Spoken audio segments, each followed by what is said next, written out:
Trust podcast with myself, Dan Holt, and James Turing, where we're interviewing some of the world's leading entrepreneurs and innovators on the subject of the growing, the changing role of purpose and ethics within business. Today, we're lucky enough to be joined by Ram Fishkin, the CEO of SparkToro, and of course, the former founder and CEO of Moz. And I think it's fair to say, even now, still the most recognizable figure from the SEO industry, certainly the most loved figure from the SEO industry, and I would add probably the best facial hair in the SEO industry. Also as well, probably the greatest job title of anyone in digital marketing as a whole. The Wizard of Moz, James, if you don't know.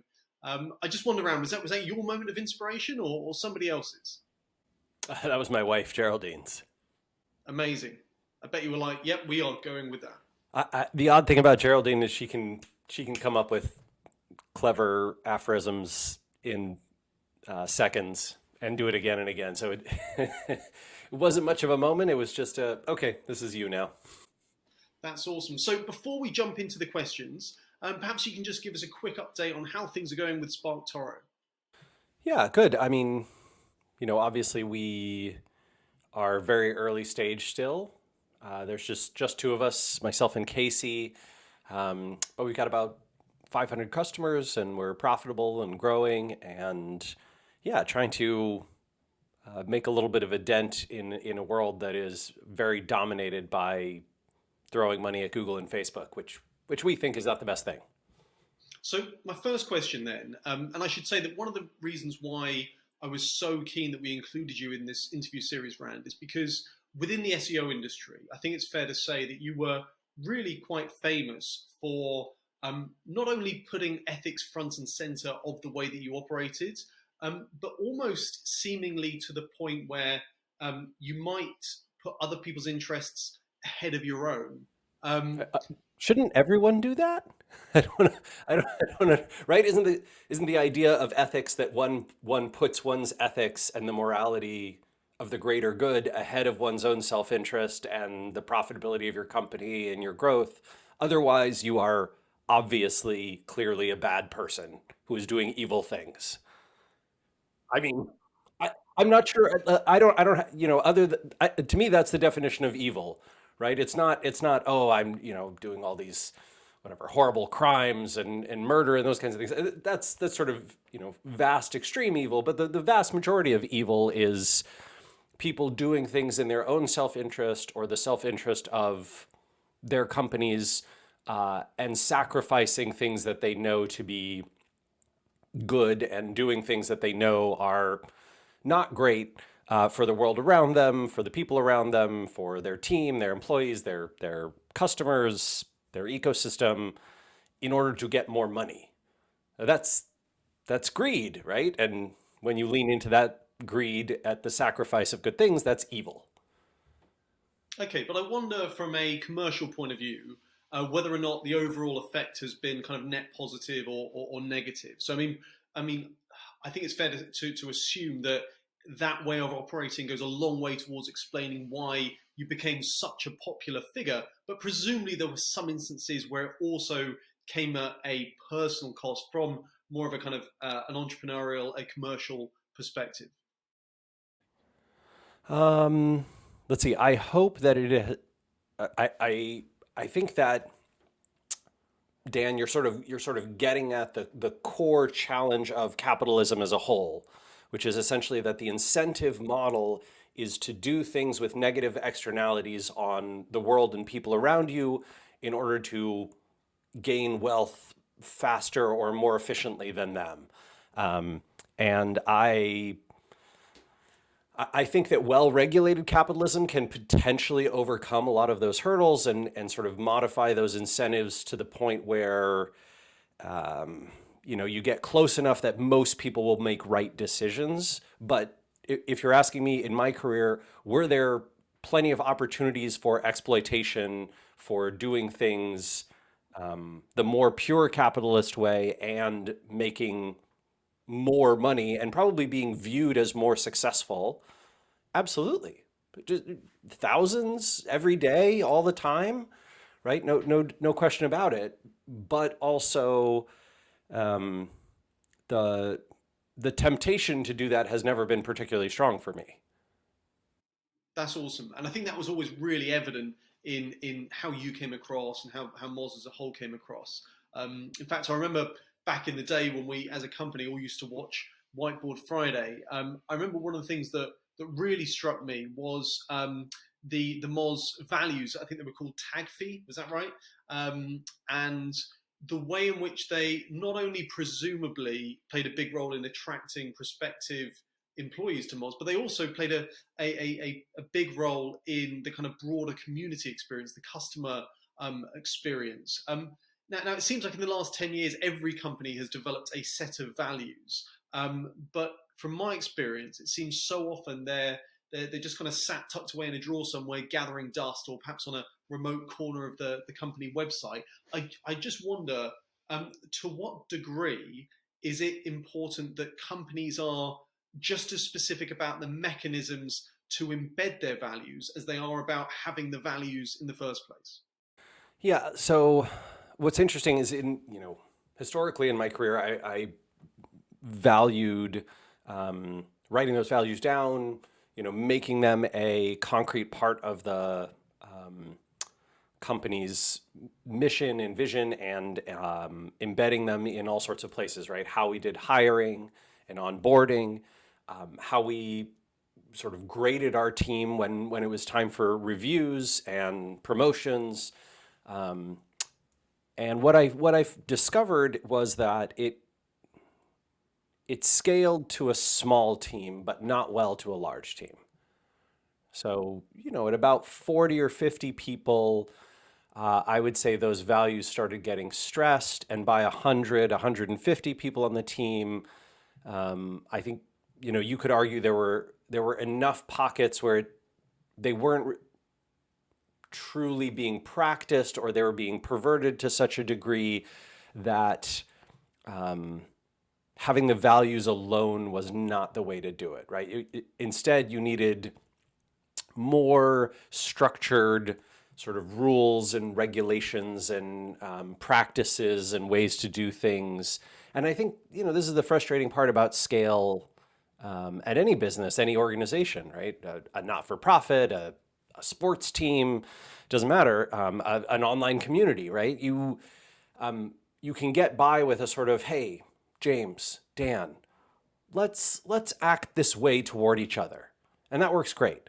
And then we bring in 3 more people, and it probably still works well. And then we bring in 24 more people, and that sort of informal, hey, let's all agree to be empathetic and kind to each other, doesn't work as well. And then you 10x it, and undoubtedly there's some, whatever wacky extremist or several in the group, and it starts getting going off the rails, and more people fall off that wagon. And that's what I observed in a team environment as well. And this is a team where I'm involved in either first degree or second degree order nearly every hiring decision, right? So I think that values are a really tough thing to scale, and I understand why large corporations sort of have them printed on the wall, but find it extremely difficult to live up to them. Organizational scale is the enemy of values as guidelines. And I think as well, perhaps the biggest challenge is when you introduce 1 or 2 rock stars into an organization. The job of then maintaining that culture and being continuing to be really, really strict about that value framework becomes an even bigger challenge. And there gets to be a lot of different definitions about who is a rock star and who is not, right? And so that changes it as well. I think that what's interesting is there are organizations that are at very large scale that have done a very good job of this, and it is less through what I'd call specific or nebulous values, right? Because values are an interpretable thing, and they're not necessarily clear guidelines and rules that apply to every situation. And I think that organizations that have done that well, places like a lot of parts of the United States government's bureaucratic apparatus just work extremely well, even at massive scale, and have very few problems, despite what my fellow citizens sometimes complain about them. But you look at some, I don't know, a Department of Forestry and Agriculture, and you're like, well, yeah, almost everyone always behaves ethically in those organizations. And yes, you could quibble with how or why they do certain things, but we're talking about tens of thousands, hundreds of thousands of employees scattered across, billions of acres of land and managing things reasonably well. It's kind of shocking. Like, how do they do that? And they do it with a lot of rules and regulations. Companies too, right? So I've been extraordinarily impressed, particularly with Microsoft, right, and with what Satya Nadella has done there over the last decade and a half. And it was not, nebulous free-form values. It was a lot of structure and organizational design and rules and sort of laws, right? And turns out human beings are pretty good when they are given clear guidelines about operating inside those guidelines. And I think then you can see that breaking down when it's not applied, not fairly applied, right? There's other aspects of the United States government that are good examples of that, right? Sort of breaking down rule of law, or corporate entities where you see the breakdown of values between people. I think, looking at Google right now is a pretty good example. There's, all these efforts inside Google from team members to form, labor unions and to have significant conversations with their teams and their bosses about ethics. And Google is just rapidly trying to, fire those people. And they hired the union busting firm a couple months ago, IRI or whatever, right, to try and shut all that down. So there's, I think that there's some clear tension around all this stuff, and it's just difficult. Yeah, freedom's a funny thing in that respect, isn't it? In principle, we say that we want it, but in practice, we actually all crave a bit of clarity. Yeah. And even when they're not happy about it, they're still pretty good at living inside of it as long as they recognize the consequences and rewards of the system. So, James, I just wonder from your experience with the different organisations that you engage with, just going back to Rand's comments about the different sizes of organisation and how beyond a certain threshold that can introduce certain challenges culturally. I just wonder, do you notice certain trends? Is there a sort of sweet spot in terms of the size of organisation that you find it easiest to deal with as a charity? Absolutely. So, I mean, I think that's one of the most interesting things that you kind of highlighted a bit on, Rand, is that kind of tension of, well, you need the rules because if you don't have the rules, then no one's going to obey them. We're all going to do what we think is the right thing, and we're all going to make 18 different decisions because we all think slightly differently. So certainly when we're dealing with smaller businesses, they can often be like, oh, you want to reuse computers for charity? Great, go do it. That's the end of the conversation. They have no further questions because they just assume that everything's going to be great. Whereas when you go to extremely large businesses, I think the largest we've had so far is 9 different rounds of compliance, which is wonderful. And there are lots of good rules for good reasons. But fundamentally, it meant that nothing happened. And actually, those computers went to landfill, which is the worst outcome for everybody. Um, so I think that's actually brings me on to one of the questions that I would have on it, is in terms of for the more um, for the criteria that businesses get to set themselves. You can, for example, use the return on investment kind of framework for social or environmental benefits. But when you're doing that as a business, does that kind of give you enough sort of oomph or willpower to actually make those effectively? So, for example, if it's an optional thing, is a business really going to bother reviewing its supply chains effectively? Or actually, if it was mandated by law, that's probably far more effective. But do we really need to go that far, or is it possible to create reasonably large companies who still can actually keep that momentum up and adhere to the rules that they set themselves, even if they're not mandated? I think, I mean, this is the constant tension between sort of regulation of capitalism and freedom of operation, right? And you see folks on both sides of that political divide, I think what's odd about it to me is it is not I don't think it's a clear, bright line where human beings always fall on one side or the other, organizations always fall on one side or the other. You get organizations that are, and even industries that sort of culturally evolve for whatever reason to be extremely problematic and manipulative. And you get industries and people and organizations that evolve to be relatively, you know, magnanimous and ethical. And so, I think people in the world of political discussion around this regulation point to their respective ends and say, "Hey, we should do this because look how these things evolve." And then they point to regulation and they find examples of when, whatever it is, through manipulation, through misaligned incentives, through a lack of awareness by politicians, poor regulation is crafted, and it results in negative things as well. And this is a pernicious challenge across the last couple hundred years of capitalism meets government meets democracy. I, I'm not sure the three of us are going to solve it on this phone call, but that tension does exist. That tension does exist, and I think it pays for all of us to be aware of it and empathetic toward it, and to recognize what it means. For me as an entrepreneur, for example, one of the biggest things that this means is I just don't want to build a big business. I don't want to. I'm not interested in it. I want to build small businesses, maybe medium businesses. I want the businesses that I create to help small and medium businesses. I don't want them to help big companies. Even if I'm a relative fan of Microsoft and not a big fan of Google, and I think Airbnb is okay, but I think Uber is kind of terrible. And like big business, I'm just not interested in helping. They don't need my help. They're plenty wealthy. There are tons of wealthy people who want to help them. Fine, you go ahead, right? There's a whole industry of venture capitalists and private equity and investment bankers who are trying to help, build those types of companies. I don't care. Just, but I think the people who need help, the people who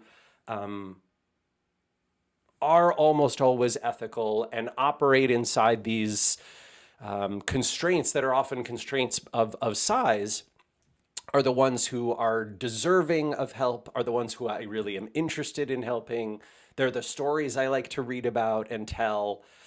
So yeah, let's build businesses that way, and I'll sort of focus on what I can do, the way I can make a positive impact. And hopefully by telling that story, through whatever it is, through podcasts and through books and through blogging and getting on stages and all those kinds of things, hopefully that example can represent to others, footsteps that they can follow in, right? And as those of us in this world tread that path, we can create a more followable, interesting, exciting path for more entrepreneurs to follow, and maybe sort of shift the startup world, which for me that's where a lot of my passion lies, because the last 50 years we've seen, at least in the United States, I'm not sure about the UK, but in the United States we've seen the fewest new small businesses created, the lowest percentage of employment by small businesses, over the past 100 years have been in the last 40, and it's declined every year. So it feels like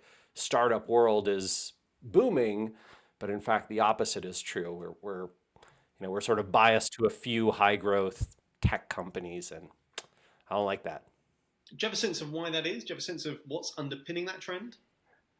Yeah. So I think a few big things are underpinning it. So one of them is tax code regulation, right? So the taxes in from the middle of the 19th century up to about 1960s, 70s, if you were very wealthy and you made a ton of money, you were taxed very heavily. There were 70% tax rates in the 1950s in the United States, right? And 60% in the 60s. And then you have sort of the modern conservatism trend, which is essentially wealthy Americans deciding that kind of to back the Republican Party and then to use the Republican Party when it's in power to reduce taxes on the rich, with the now proven by every research study in the world that that there is no trickle down economics, but in fact that's sort of the practice by which it's sold, and as a result of those things, you get those sort of wealthy people and wealthy corporations holding more of the income and hoarding it, and focused on funding businesses. So if you sort of look at the startup ecosystem, rather than lots of people investing small amounts of money in small businesses that can become profitable and pay dividends over time, investors generally the last 40 years have been uninterested in those types of businesses. They instead look exclusively for growth, right? So you can see this in Wall Street and how the public markets value companies, and it's really based on growth, right? Tesla is valued more than every other automaker put together. They're obviously not even as big as any of the top 6 or 7 automakers. So the value is on the growth and the hope of expectation of growth, right? And the same thing has been true for sort of Google and Facebook, and before them Microsoft, and now Amazon, right? And all these types of companies. And the thinking behind that from an investor perspective is essentially growth is an indicator of future value, and I'll be able to sell my stock for more in the future. And so therefore all the money pours into a small number of companies. And in the private markets, you have venture capital. I raised venture capital for my old company Moz, the one you mentioned. And that model is essentially, maybe the 3 of us, let's say we start a VC firm, and we'll call it, I don't know, evil Turing. So, rather than the Turing Trust, like, what, let's do some evil things too. And so we, you can tell I love my old world of venture capital. So we start evil Turing, partners, and ET Partners raises $500 million or maybe $300 million. And we're going to go invest over, say, 7 to 10 years in 300 or 400 companies. We'll put somewhere between $500,000 and a few $1,000,000 into each of them. And our expectation will be that 95 of those 100 companies that we invest in go out of business, make us no money. 2 or 3 do reasonably well. They get into the tens or hundreds of millions of dollars in revenue, or they sell in those amounts, and we make maybe 3 to 10 times our money back from those companies. And then there's 2 or 3 companies, sometimes only 1, that make the whole fund, right? We invest in an Airbnb or an Uber or an Amazon or something like that. And even though we own a very small percentage, they become worth tens of billions of dollars. And so, we make kind of all our money, all our real returns from that one business. So what's, the incentive for us is basically to find that one business out of 100. Or the 3 out of 300 that are going to make us all our money. And as a result, we're sort of looking for almost all the businesses that we invest in to either prove that they are that one or die trying. And that model, that's been in existence, now for about 40 years. That's been how the startup world works. So no surprise then that you get, one Uber and 100, 1,000, right, failed startups, and then 10,000 startups who are trying to raise venture capital so that they can try to be Uber, because we sort of feed into a media ecosystem and a tech ecosystem that encourages people to think either, you're a $1 billion unicorn or you're nothing and nobody.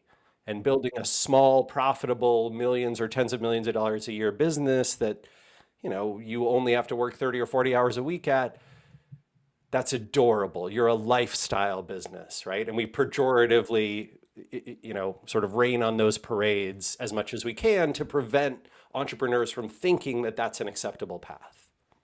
So alongside the question of values has been this huge trend in the importance or the apparent importance of vision and purpose and existing to make a really significant change, often quite kind of lofty, abstract kind of visions. And there's this sense of kind of, you're either changing the world or you're kind of doing nothing that really matters. And there isn't really any room for anything in between that. I just wonder what your thoughts are on that. It's propaganda, right? The whole like, oh, well, how are you changing the world? Because it is not acceptable to simply participate in an ecosystem in a, whatever, in a positive, profitable way. You have to change the world, or who are you? You're nobody. Exactly. And certainly the video that I would tend to point people towards that I think best illustrates all of this would be the famous Simon Sinek video where he talks about what's your why. Um, and I think there's some great stuff there, great lessons to be learned. But sometimes when I look at this shift towards this apparent need for every company to have this really kind of big, bold, ambitious, overarching purpose, when frankly most businesses don't even really have the fundamentals nailed. And actually, sometimes I wonder if they might benefit more by doing precisely the opposite of what Simon Sinek says, and actually getting to grips with their what, rather than obsessing over their why. But that might be quite a contentious thesis. I wonder what your point of view might be on that. Yeah, I mean, I think it is a. I think it is propaganda, right? I think the Simon Sinek thing, right, to me is start with why. I like the idea of purpose. And to my mind, you can take that to a big place or a small place. You can say, my why is I want to provide for my family and my employees and produce good things for my customers. And I don't give a crap about how big we have to get, right? I don't and the way we're changing the world is we, like tens of thousands of other small businesses, are participating ethically and competently in an ecosystem. And we're part of our community and we live happy and fulfilled lives. And we put good things into the world, and it doesn't have to be at scale. And that doesn't feel as powerful as I built a $10 billion empire and I'm worshipped, and when I get on stages people cheer and look at me. But is it actually more worthy of praise and worthy of emulation? Absolutely. Right? I think that the negative externalities of big business and of massive wealth are so huge, so problematic that we have to stop worshiping those and following them. And when we see those things being lauded, right? So whatever, you're in the tech world or the startup world or the entrepreneurial world, and you see everyone talking about what Jeff Bezos did or what Elon Musk did or what, I don't know, Adam Newman from WeWork did, or all these kinds of things. You should question, wait, why is it that that's who's being covered? This seems very odd to me. Is it because, it's TechCrunch, and TechCrunch is owned by this media organization that is part of the venture cap. Oh, they're funded by the venture. Oh my gosh, all their advertising dollars come from these people. Aha, I see the incentives of why these are the people who earn the attention, right? And a lot like celebrity culture, the incentive model and what's healthy and right are not aligned. And so it's up to us to question and ask, why is that happening, right? Why are things being covered? Why are they being covered in that way? Why are these things being promoted? And could we participate in sharing different types of stories, right? When we see, there was a great piece on Hacker News yesterday from actually a friend, Sahil, I think his last name's Lavingia. He runs Gumroad, right? Gumroad is this platform for small creators and artists. It's incredible. And he has built an incredible company that makes a few $1,000,000 a year, right? And he showed their revenue growth and all that kind of stuff. And they employ 30 people who work around 30 hours a week, sometimes less. None of them are full-time employees. A lot of them are working on their own side projects at the same time. And that's how he loves it, right? And he shared this experience. I can send you the link, but it's a beautiful thing. But there's no way you're going to see that amplified to the degree that, whatever. Oh, Instagram acquired for $1 billion by Facebook. That's the stories that we tell. Why? Why are we telling those stories and not these other ones? Because there's a financial and cultural incentive world backing that. So I like starting with why, and I like asking why. So when a company asks why, starts with why, and as we say, that could be in some modest way for their immediate customer base, for their local village, whatever it might be, or some, huge world-changing way. But when a company does that, I just wonder, to what extent is it an advantage to have somebody in the way that Moz had their Ram Fishkin, now SparkToro has their Ram Fishkin. To what extent is it an advantage to have somebody who really personifies that, the kind of human embodiment of that purpose, those values, that vision, that sense of kind of direction where the company's going? To what extent is it an advantage to have somebody, a figurehead, really representing that? Or actually, does it not matter? Can a brand take on its own personality given the right approach? Yeah, I don't think it's very important to have a single individual representing a brand at small scale or large scale.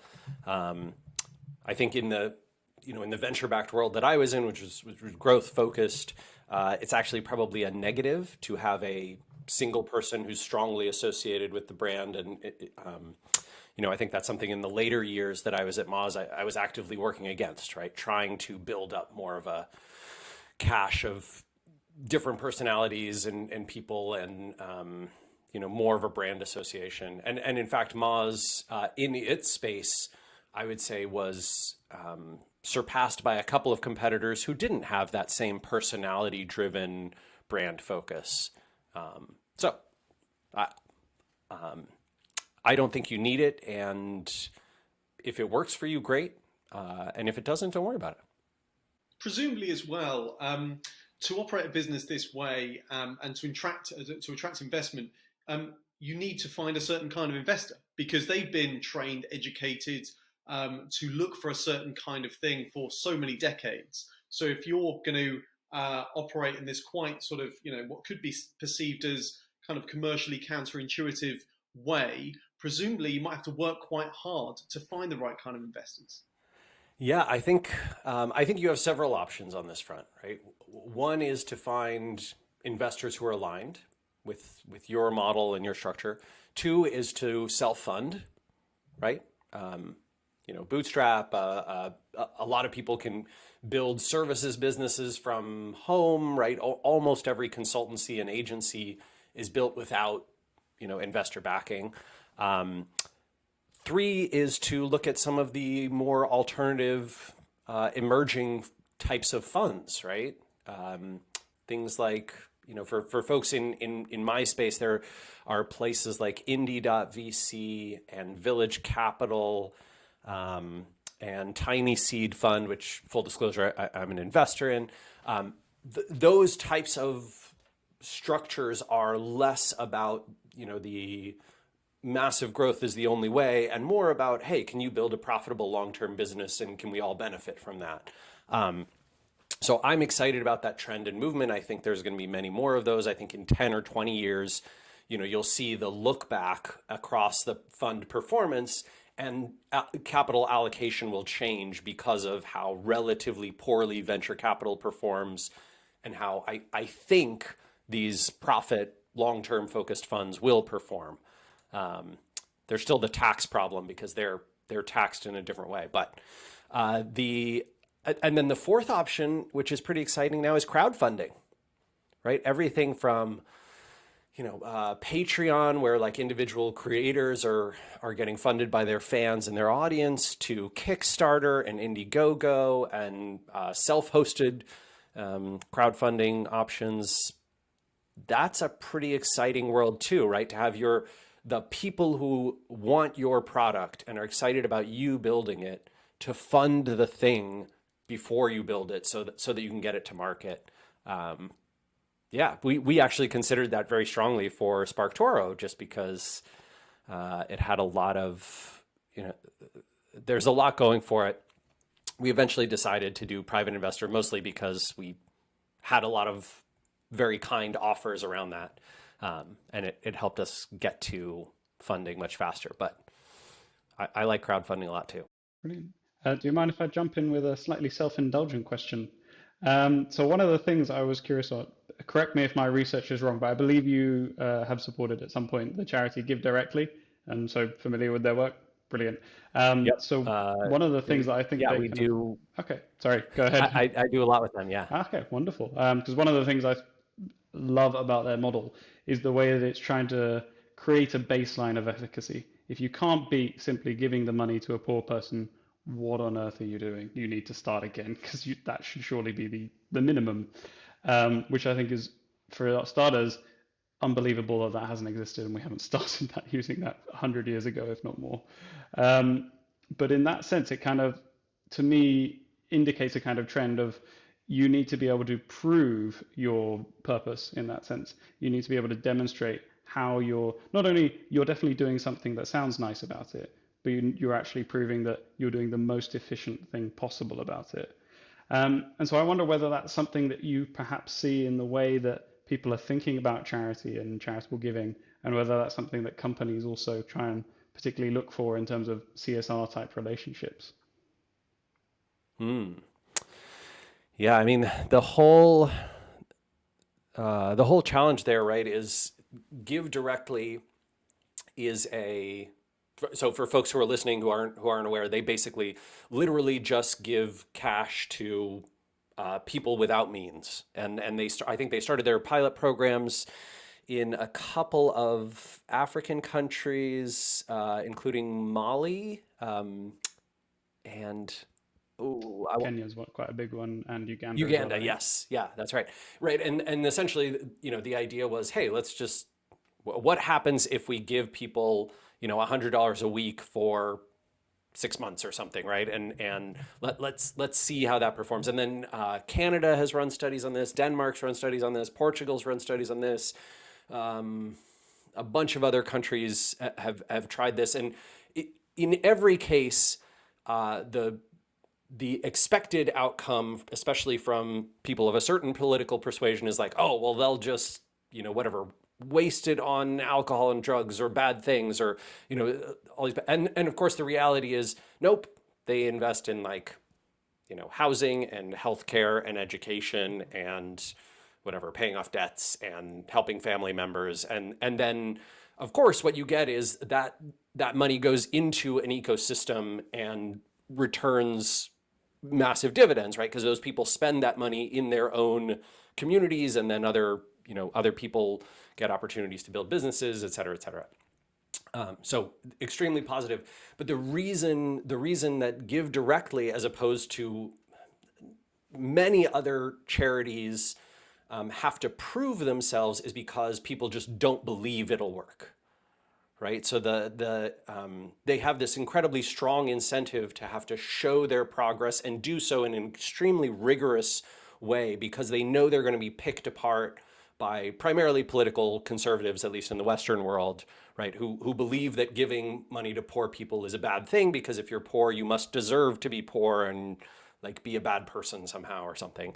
And of course, so Give Directly has to prove that their model works in this way, and I think that's it sort of sucks, right? It sucks that this belief outside of data exists at all, and also it's in a lot of ways part of that same propaganda we've been talking about for the last 50 to 60 years, right? Where, like, as people have become massively wealthier, and income inequality has been exacerbated, you have to create that propaganda around who's good and who's bad and why are they good and bad.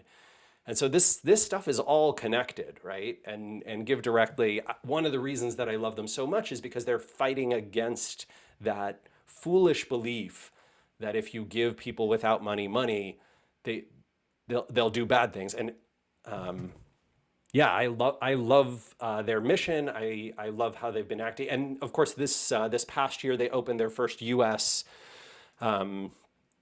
operation, which is truly an indictment of the world's richest country. But the reality here in the United States has been, extraordinarily successful as well. And yeah, I was very excited that a lot of events and conferences and businesses that I help out, I'll just tell them, like, don't pay me, just send a check to give directly. And so was able to get them, yeah, a nice amount of money this last year.